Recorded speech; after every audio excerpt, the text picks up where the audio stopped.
Ituturo ko sa inyo kung paano tugtugin ang kantang What's Up by For Non-Blondes. Ay gagamit tayo ng kapo, ilalagay natin siya sa second fret. So, ang gagamitin natin na chords para sa buong kanta ay 4 lang. Una ay G, next ay A minor, next ay C, and last ay G. At para naman sa strumming pattern niya ay ganito. Down, down, up, up, down, down, down, up.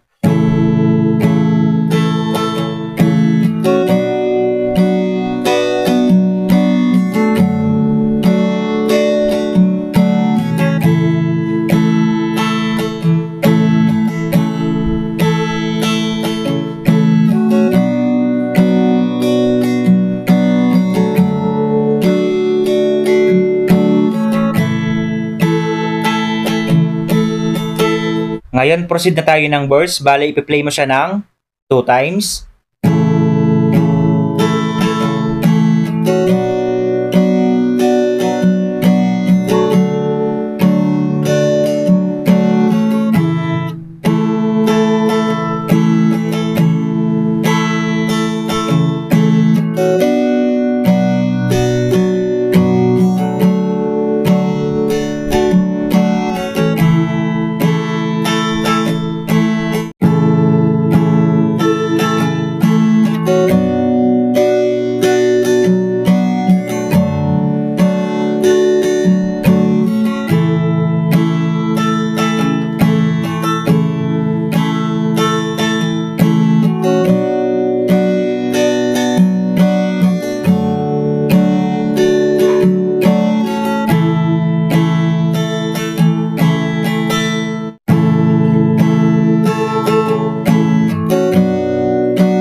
So, ganun lang tugtugin ang kantang What's Up. Kaya kung nagustuhan mo, please follow me for more guitar tutorial.